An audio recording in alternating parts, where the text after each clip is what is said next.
નમસ્કાર મિત્રો, બિહાર વરિયા ચેનલમાં તમારું બધાનું સ્વાગત છે કે જ્યાં તમને મળે છે સ્પર્ધાત્મક પરીક્ષાને લગતા અગત્યના વિડીયો, અગત્યની માહિતી અને તમામ સરકારી ભરતીના ન્યૂઝ।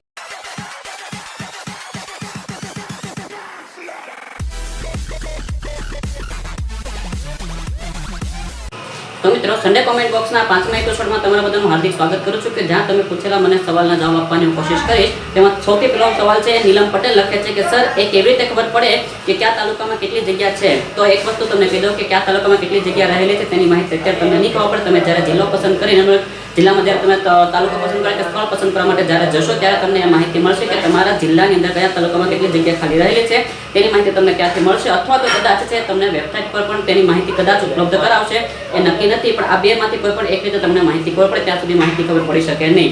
ત્યારબાદ બીજો પ્રશ્ન છે, મોહસિન બલોચ લખે છે કે વિદ્યાસહાયક ભરતી અરજીના ફોર્મમાં તાલીમી લાયકાતમાં બીએડ 1 યરની જગ્યાએ બીએડ સ્પેશિયલ એજ્યુકેશન થઈ ગયેલ છે, જિલ્લા પસંદગી થઈ ગયેલ તો હવે કોઈ પ્રોબ્લેમ થશે કે નહીં? એના માટે શું કરી શકાય? પ્લીઝ આન્સર મી। તો એક વસ્તુ કહી દઉં કે તમે જે જિલ્લાની તમારી જે લાયકાત દર્શાવેલી હતી એમાં જે કંઈ પણ ફેરફારો તો છતાં પણ એ જ્યારે જિલ્લા પસંદગી કરતી વખતે પેલા લોકો ડોક્યુમેન્ટ ચેક કરીને પણ છે એ ઓકે કરી દીધું છે, તો કોઈ ટેન્શન લેવા જેવું છે જ નહીં। જે કંઈ પણ થઈ ગયું છે પતી ગયું છે, તમારું લાયકાત ઓકે ગણાઈ ગઈ છે, તો તમારે કોઈ ટેન્શન લેવાની જરૂર નથી। છતાં કદાચ આગળ જતા ભવિષ્યમાં કોઈ થઈ શકે તકલીફ તો તમે છે રજૂઆત કરી શકો છો કે ભાઈ જિલ્લા પસંદગી વખતે એ લોકોએ મને એ ચેક કરીને આગળ પ્રોસેસમાં મોકલેલો જ હતો, તેથી એ વસ્તુ તો શક્ય બને એમ છે જ નહીં। ત્યારબાદ છે હેમંત કુમાર ચૌધરી લખે છે કે હવે ભરતી કેન્સલ ના થાય, બી પોઝિટિવ, આટલા રાઉન્ડ પડ્યા, બધા કર્મચારી સ્ટ્રાઇક ત્યાં વ્યવસ્થિત કામ કરે છે, જેવો નંબર આવી જાય છે તે બધા ઉછીના ભાડામાં ગાંધીનગર જાય છે, એ બધા ભરતી કેન્સલ થવાની રાહ જોશે? પ્રોવિઝનલ લિસ્ટ પડ્યું પછી જ બધા એ વિરોધ કરવાનું ચાલુ કર્યું? ગેરબંધારણીય ભરતી નથી, ગેરબંધારણીય તો આ બધી અફવાઓ છે, એકદમ સાચી વાત છે। આના ઉપર જ આ વિડીયો આખો બનાવેલો છે કે જે કંઈ પણ ભરતી કેન્સલ થાય આના માટે તમારા બધાના મનમાં પ્રશ્ન રહેલો કે સર સોમવારે છે એ ભરતી કેન્સલ થશે, નવી ભરતી આવશે, આવો એક મેસેજ છે ફરતો થયેલો છે। તો તમને એક વસ્તુ કહી દઉં છું કે જે કંઈ પણ ભરતી કેન્સલ થવાનો જે મેસેજ ફરતો થયેલો છે એક રીતે ગણો તો એ ફેક મેસેજ છે, એ ખોટો મેસેજ છે, કેમ કે હજી તો સોમવારે તો હિયરિંગ થવાની છે, એટલે કે કોર્ટમાં એની હજી સુનાવણી થવાની છે, જે કંઈ પણ પીઆરએ દાખલ થઈ છે જે આ ભરતીની વિરુદ્ધમાં એના આધારે એની હજી તો સુનાવણી થયેલી છે જ નહીં। તમને બધાને ખબર જ છે કે કોર્ટની કામગીરી કેવી રીતના ચાલતી હોય છે, કેટલી વાર લાગે છે કાંઈ પણ, એટલે બેફિકર થઈ જાઓ, તમારી છે ભરતી સોમવારે કેન્સલ થશે નહીં। આજે ભરતી ચાલુ છે એ ચાલુ ભરતી જ રહેવાની છે। અને બીજો તમારા મનમાં તમામના પ્રશ્ન હતો કે સર માર્ચમાં બીજો તબક્કો આવશે કે કેમ, તો એનો પણ તમને અગાઉ મેં કીધું હતું, આજે પણ કહું છું કે માર્ચમાં બીજો તબક્કો આવવાની શક્યતા છે જ નહીં, કેમ કે તમે વિચારો તમારે પ્રેક્ટિકલ રીતે તો એપ્રિલ અથવા તો મે માં તમારી છે એ લોકસભાની 2019ની ચૂંટણી આવવાની છે, તો 2019ની લોકસભાની ચૂંટણીને કારણે છે જે કંઈ પણ આચારસંહિતા લાગે છે કે આ બધું છે એમાં એ ભરતી પ્રક્રિયા પૂરી થવી શક્યતા છે જ નહીં, એટલે માર્ચમાં ભરતી પ્રક્રિયા આવવાની શક્યતા લગભગ રહેલી છે જ નહીં। આ એક તમારા મગજમાં વાત ફિટ કરી લો, એટલે હવે મહેરબાની કરીને છે મને એ બાબતનો પ્રશ્ન પૂછતા નહીં કે માર્ચમાં ભરતી આવવાની છે કે નહીં, આ પ્રેક્ટિકલ રીતે તમે ખુદ વિચારી શકો છો। ત્યારબાદ છે પિનલ ડાકી લખે છે કે સર ભરતી વધશે અને આ ભરતી રદ થાય, એ સાચું છે? તમને અગાઉ જ કીધું મુજબ ભરતી રદ થવાની છે જ નહીં, જે ભરતી ચાલુ છે એ ભરતી કન્ટિન્યુઅસ રહેશે, બીજું જગ્યા એમાં વધશે નહીં। પેલી વસ્તુ છે આ જેટલી જગ્યા રહેલી છે એ જગ્યા પ્રમાણેની જ ભરતી રહેશે, એમાં કોઈ ફેરફાર થવાનો છે નહીં। ત્યારબાદ છે એ LLGRS જેથી અમીર ગઢ એ લખે છે કે એસ્ટાટ એક્ઝામ ક્યારે લેવા છે? તો એની એક્ઝેક્ટ માહિતી નથી કે એસ્ટાટ એક્ઝામ તમારી ક્યારે લેવાશે, શું છે એની એક્ઝેક્ટ માહિતી નથી, પણ જે મારી પાસે માહિતી આવશે તમને ચોક્કસ છે વિડીયો દ્વારા હું માહિતી આપવાની કોશિશ કરી દઈશ। ત્યારબાદ છે સોઢા અશોક લખે છે કે સર ટીચરનો બદલી કેમ થઈ ગયા પછી સ્કૂલ પસંદગી માટે બોલાવશે કે ભરતી પ્રક્રિયા પૂરા થઈ ગયા પછી? તો એના માટે એક મને ન્યૂઝ એવા મળેલા છે કે તમને ભરતી પ્રક્રિયા માટે જે જિલ્લા પસંદગી થઈ ગયા પછી તાલુકા પસંદગી કે સ્થળ પસંદગી કરવા માટે છે એ 28 તારીખના આસપાસ બોલાવી શકે છે, એવા મને ન્યૂઝ મળેલા છે કે 28 તારીખ પછી તમને કદાચ છે એ બોલાવશે, પછી ખબર નથી સાચું શું છે, પછી કદાચ એ ભરતી આ બદલી કેમ થયા પછી બી કદાચ બોલાવશે કે એની એક્ઝેક્ટ માહિતી નથી, પણ કદાચ 28 તારીખના આસપાસ તમને બોલાવવાની શક્યતા રહે છે સ્થળ પસંદગી માટે। ત્યારબાદ છે ગુજુ પોઝિટિવ લખે છે કે સર સ્કૂલ સિલેક્શનમાં પ્રોસેસ કઈ રીતે હોય છે? મેરિટ પ્રમાણે સ્કૂલ પસંદગી થાય કે આપણે રીતે સિલેક્ટ કરવાની હોય? પ્લીઝ સર કઈ રીતે પ્રોસેસ હોય સમજાવો, અને ક્યારે થશે સ્કૂલ સિલેક્શન? સ્કૂલ સિલેક્શન માટે તમને કીધું કદાચ 28 તારીખ પછી સ્કૂલ સિલેક્શન થઈ શકે એમ છે। અને બીજું કઈ રીતે પ્રોસેસ હોય તો તમે જે રીતે જિલ્લો પસંદ કર્યો છે એ રીતે જ તમારા જિલ્લામાં જઈને તાલુકો પસંદ કરવાનો છે। તમને ત્યાં બી એક લિસ્ટ આપેલું છે, તમારે છે લિસ્ટમાંથી તમારો તાલુકો તમને પસંદ લાગતો હોય તાલુકાનું ગામ તમારે પસંદ કરવાનું છે, જે રીતે તમે જિલ્લામાં જ પસંદ કર્યું છે એ જ વસ્તુ તમારે ત્યાં બી પસંદ કરવાનું છે। છતાં પણ આના માટે હું એક અલગથી વિડીયો બનાવું છું, ત્યારે તમે તમામ માહિતી શાંતિથી જોઈ લેજો, એમાં કઈ રીતનું હોય છે તમામ માહિતી હું તમને આવતા નેક્સ્ટ વિડીયોમાં આપવાની કોશિશ કરવાનો છું। ત્યારબાદ છે પ્રિયંકા પટેલ લખે છે સર વેટિંગ લિસ્ટમાં મિનિમમ કેટલા કેન્ડિડેટ્સ આવી શકે? તો પહેલી વસ્તુ છે વેટિંગ લિસ્ટમાં કેટલા કેન્ડિડેટ આવી શકે એની શક્યતા બહુ ખબર નથી મને, પણ 20% કેન્ડિડેટ મતલબ 20% તમારું વેટિંગ લિસ્ટ પડતું હોય છે ટોટલ જગ્યામાં. દરેક વિષયમાં 20% ના આધારે છે એ વેટિંગ લિસ્ટ બહાર પડતું હોય છે. દરેક જગ્યા છે કે બધી વિષયને ભેગી 20% છે એનું એક્ઝેક્ટ આંકડો મારી પાસે નથી, પણ લગભગ મને ખબર ત્યાં સુધી છે દરેક વિષયમાં 20% નું છે વેટિંગ લિસ્ટ પડતું જ હોય છે. આ એક વસ્તુ યાદ રાખજો. છતાં પણ વેટિંગ લિસ્ટ માટેનો પણ એક અલગથી વિડીયો બનાવવાનો છે, ત્યારે તમામ માહિતી તમે શાંતિથી જોઈ લેજો એમાં. ત્યારબાદ છે વત્સાવ સુનિતા લખે છે કે સર સ્કૂલ પસંદગી પછી હાજર થઈ જાય અને કોઈ કારણસર તમારે રાજીનામું આપવું પડે તો કેટલા બોન્ડ ભરવો પડે કે પછી ના ભરવો પડે? તો પહેલી વસ્તુ છે તમે છે તમારી વિદ્યા સહાયકની ભરતીમાંથી વિદ્યા સહાયકની ભરતી માટે જ જો બીજી જગ્યાએ જતા હોય એ સમયે રાજીનામું આપો છો તો તમારે બોન્ડ ભરવાનો છે, બાકી તમારે બોન્ડ ભરવાનો છે જ નહીં. તમે તો રાજીનામું કોઈ બી કારણસર તમે આપી શકો, તમને સ્કૂલ ગમતી નથી કે ત્રાસ મળે છે કે કોઈ બી કારણથી કાંઈ પણ તમને લાગે છે તમે રાજીનામું આપી શકો છો, એના માટે કોઈ તમારે બોન્ડ ભરવો પડતો નથી. હા, તમે તમારી જ કેટેગરીમાંથી તમે છે બીજી એટલે કે એ જ કેટેગરીમાં પાછી બીજી સ્કૂલમાં પસંદ કરવા માટે વિદ્યા સહાયક ભરતીમાં તમે જાઓ છો તો શિક્ષણ સહાયકની ભરતીમાં તમે જાઓ છો ત્યારે તમારે બોન્ડ ભરવો પડે છે, બાકી બોન્ડ ભરવો પડતો નથી. ત્યારબાદ છે સર્વેશ રાઠવા લખે છે કે સર સ્થળ પસંદગી માટે ક્યારે બોલાવશે પ્લીઝ રિપ્લાય? તો તમને અગાઉ કીધું એ મુજબ કદાચ 28 તારીખની આસપાસ બોલાવી શકે એમ છે, એક્ઝેક્ટ તારીખ નથી પણ 28 તારીખ પછી કદાચ બોલાવશે, આવા ન્યૂઝ આવેલા છે. ત્યારબાદ છે તરુણ પટેલ લખે છે કે સર 6 to 8 સ્ટાન્ડર્ડમાં જોબ લેવી સારી કે 9 to 10? શું 9 to 10 માં ફાજલ પડવાની શક્યતા વધુ હોય છે? બાય ધ વે મને ગાંધીનગરમાં મળી ગયું છે, તો પહેલી વસ્તુ છે તમને કોંગ્રેચ્યુલેશન, ગાંધીનગરમાં તમને જોબ મળી ગઈ છે એના માટે.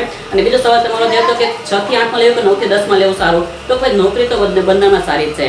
પગાર તમારે વધારે જોતો હોય તો 9-10 માં જાઓ, પગાર થોડો ઓછો જોતો હોય તો 6 થી 8 માં જાઓ. નાના બાળકો ગમતા હોય તો 6 થી 8 છે, થોડાક મોટા બાળકોનો અભ્યાસ કરાવવો ગમતો હોય તો 9-10 છે. તમારી ઈચ્છા પડે એ પ્રકારે તમે સ્કૂલમાં પસંદ કરી શકો છો. તમારું લેવલ કઈ રીતનું છે, તમે કઈ રીતનું ટીચિંગ કરી શકો છો, કેવા છોકરા સાથે તમને વધારે ફાવે છે એના આધારે તમે પસંદ કરી. સ્કૂલ તો બંને સારી છે કેમ કે બંનેમાં પગાર તો મળવાનો છે સરકારી નિયમ મુજબ કે સરકારી નોકરી તો ગણાવવાની જ છે, એટલે બેફિકર તો તમને જે ઈચ્છા પડે એમાં તમે જઈ શકો છો. બીજી વસ્તુ છે એ 9 થી 10 માં છે એ ફાજલ પડવાની શક્યતા લગભગ સરકારીમાં તો હોતી જ નથી, કોઈ ગ્રાન્ટેડ શાળાઓ હોય તો એમાં બી લગભગ શક્યતા બહુ ઓછી હોય છે. 11-12 માં જ ફાજલ થવાની શક્યતા સૌથી વધારે રહે છે, કેમ કે 10 પછી છોકરા ભણતા નથી.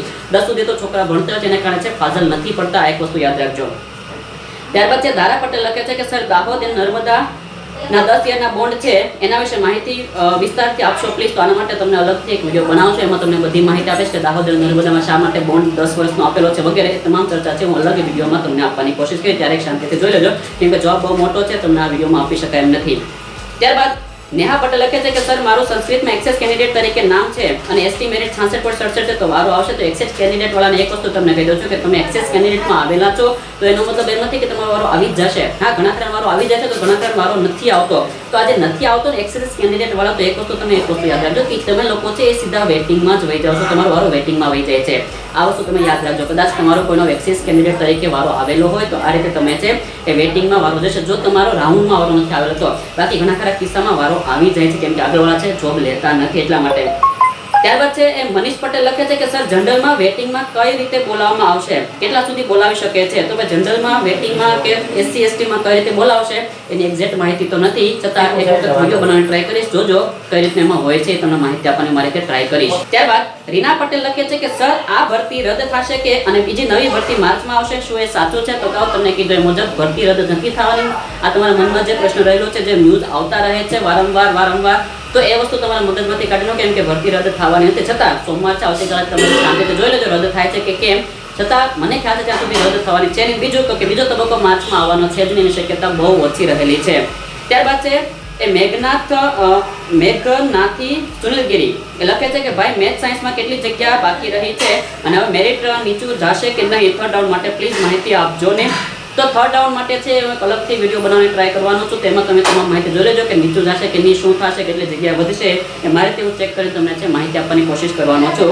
ત્યારબાદ છે એ ભિલોડા અરવલ્લી લખે છે કે સર એક્સેસ સ્ટુડન્ટ ભરતીના રાઉન્ડમાં ના લાગ્યા હોય તો પણ વેટિંગમાં ગણી શકાય અને જે તે સિલેક્ટ સબ્જેક્ટમાં એક્સેસ સ્ટુડન્ટ કેટલા રહી ગયા એ કઈ રીતે તમને ખબર પડી શકે? તો એના માટે મેં કહ્યું તમે કીધું મુજબ એક્સેસ કેન્ડિડેટમાં તમારો કદાચ વારો નથી આવતો તો તમે છે એક વેટિંગ લિસ્ટમાં તમે જઈ શકો છો, એ વાત સાચી છે. બીજું તો કે કેટલાક એક્સેસ કેન્ડિડેટમાં બાકી રહેલા હોય છે એની માહિતી તો નથી હોતી કેમ કે ક્યાં સુધી લોકો વારો લીધો છે એની માહિતી મળે તો જ એ વસ્તુની ખબર છે, પણ એ માહિતી મને મળતી નથી એટલે તમને એની એક્ઝેક્ટ માહિતી તમને આપી ન શકું. ત્યારબાદ છે જગદીશ પટેલ લખે છે કે સર મારો વિષય સંસ્કૃત છે, બીજા તબક્કામાં ઓપનમાં જગ્યાઓ નથી, મારો મેરિટ નંબર 95 છે અને મેરિટ 71.48 છે, તો શું અન્ય તબક્કો પડશે અને વેટિંગ રાઉન્ડની શક્યતા કેટલી રહેલી છે? માહિતી આપવા વિનંતી. તો તમને કીધેલું છે, જો તમે SC ST OBC કદાચ આવતા હશો તો કદાચ હજી એક તબક્કો પડવાની શક્યતા રહેલી છે. કદાચ કહું છું, એક્ઝેક્ટ નથી કીધું, પણ એક તબક્કો તો પડશે. અને ત્યારબાદ છે વેટિંગ લિસ્ટ પણ આવવાનું છે. એટલે વેટિંગ લિસ્ટ દરેક ભરતીમાં પડતું હોય છે, કેમ કે જગ્યા ખાલી રહેતી હોય છે અને દરેકમાં વેટિંગ લિસ્ટ પાડવું ફરજિયાત હોય છે. એટલે વેટિંગ લિસ્ટ પણ આવશે, ત્યાં સુધી તમે રાહ જો. અને વેટિંગ લિસ્ટ ક્યારે ખુલે છે એની બધી માહિતી તમને હું અલગ વિડીયોમાં આપવાની કોશિશ કરીશ. ત્યારબાદ છે એ ભરત ચૌહાણ લખે છે કે salary of 6 to 8 primary teacher four first 5 years and next. તો પહેલી વસ્તુ છે, પ્રથમ 5 વર્ષ જે ફિક્સ ના હોય છે એની જે સેલરી છે એ 19,950 મળે છે. આ કોઈ માહિતી નથી આપવાની હોતી, પણ 19,950 તમારી સેલરી મળે છે. અને તમે જ્યારે ફિક્સમાંથી ફૂલ પેમાં આવો છો ત્યારે દરેક વર્ષે અલગ અલગ સમયે તમારી ભરતીમાં મતલબ કે સેલરીમાં વધારો થતો હોય છે. અત્યારના હાલમાં તમે જો લાગો છો તો તમારી ભરતી પ્રમાણે તમારા 5 વર્ષ પછી છે 28,000 આસપાસ છે અરાઉન્ડ તમારો ફૂલ પે થતો હોય છે. આ ફૂલ પે છે અલગ અલગ રીતે બનતો છે, એટલે એની આખી માહિતી છે એ અલગ રીતે કદાચ કરવાની ટ્રાય કરીશ ભવિષ્યમાં, પણ અત્યારે એની માહિતી નથી. પણ ફૂલ પે છે એ તમારો 28,000 આસપાસ રહે છે અને અત્યારનો જે ફૂલ ફિક્સ પે છે 19,950 ની અરાઉન્ડ રહી છે. ત્યારબાદ અંકિતા પટેલ લખે છે કે હેલો સર, VS ભરતીમાં ઇંગ્લિશમાં મારું મતલબ મેરિટ જે છે એ કેમ ઊંચું છે બીજા 3 સબ્જેક્ટના કમ્પેરિઝનમાં? તો એનો મારા તરફથી એક જ જવાબ છે, કદાચ એનું રિઝલ્ટ હાઈ આવ્યું હોય તો કદાચ એનું મેરિટ ઊંચું રહેવાની શક્યતા રહેલી છે. બાકી જે તમારા મનમાં પ્રશ્ન રહે છે કે માર્કેટમાં ઘોટાળા થયા હોય છે, કે આ થયો છે તે થયો હોય છે, એવું કંઈ હોતું નથી. જે મેરિટ જેનું હોય છે એ પ્રકારનું મેરિટ રહે જ છે. એટલે આ કદાચ એનો ભરતીમાં મતલબ કે પરીક્ષામાં કદાચ હાઈ માર્ક્સ આવ્યા હોય એને કારણે મેરિટ હાઈ રહી શક્યું હશે, કદાચ આ માનું છું. પછી ખબર નથી એક્ઝેક્ટ એનું રીઝન શું હોઈ શકે. ત્યારબાદ છે એ પ્રકાશ ગોયલ લખે છે કે સર ટાટ 2 ભરતી આવશે ઇલેક્શન પછી? તો ઇલેક્શન પછી ટાટ 2 ની ભરતી કદાચ આવવાની, એટલે ઉચ્ચતર માધ્યમિકની કદાચ ભરતી આવવાની શક્યતા રહેલી છે. એના માટે મેં અગાઉ તમને વિડીયો બનાવેલો છે, એટલે માહિતી મંગાવેલી છે હાલ પૂરતી. હવે જોઈએ માહિતી કેટલા સમય સુધી ક્યાં મતલબ કે કઈ સ્કૂલમાં માહિતી હજી મંગાવે છે કે શું થાય છે, પણ હાલ પૂરતી ભરતી આવવાની શક્યતા નથી. પણ ઇલેક્શન પછી કદાચ એની શક્યતા પણ રહેલી છે ભરતીમાં, યાદ રાખજો. ત્યારબાદ છે એ જીત ખાપરા લખે છે કે હું BEd સેમેસ્ટર 4 માં છું. હવે ટેટ ટાટ એક્ઝામ ક્યારે લેવા છે? તો ટેટ ટાટ એક્ઝામ છે એ દર વર્ષે તમારે લેવાતી હોય છે, એટલે કે આ વર્ષે લેવાય છે તો આવતા વર્ષે બી કદાચ લેવા છે. જો ટાટનું એવું છે, ટાટ ક્યારેક નથી હોતી. 2014 માં છેલ્લે લેવાઈ હતી, 2014 માં લેવાય પછી છેક અત્યારે લેવાઈ હતી 2018 ની અંદર. 4 વર્ષ વચ્ચે નથી લેવાય, તો આવું બી બની શકે છે ક્યારેક એક્ઝામ નથી આવતી. ત્યારબાદ છે PM પંચાલ લખે છે કે હેલો સર, જો ગ્રાન્ટેડમાં જોબ કરતા હોઈએ અને ગવર્મેન્ટની ભરતી પડે તો જઈ શકાય? બોન્ડની રકમ ભરવી પડે કે નહીં? તમે ગ્રાન્ટેડમાં હો કે તમે સરકારીમાં હો, તમે તો નોકરી તો સરકારી જ કરો છો ને એક રીતે, તો તમે કદાચ એમાં તમે બીજામાં જાઓ છો, ગ્રાન્ટેડમાંથી સરકારીમાં કે સરકારીમાંથી ગ્રાન્ટેડમાં જાઓ છો, એકની એક જ શાળામાં એટલે 9 થી 10 માં બીજીમાં શાળામાં તમે જાઓ છો કદાચ ભરતીની સમયે, તો તમારે બોન્ડ ભરવો પડે જ છે. જે કંઈ પણ લાગુ પડ્યો, જો તમારી પાસે ફોર્મ ભરાવેલું હોય બોન્ડનું તો તમે બોન્ડ ભરવો પડે છે, બાકી ભરવો પડતો નથી.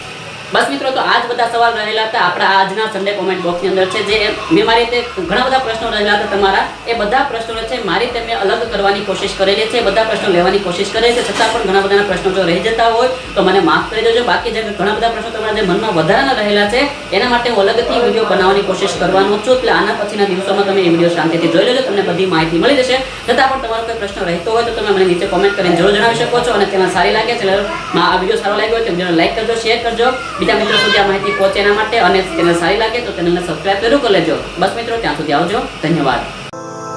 सारे जहां से अच्छा हिंदुस्तान हमारा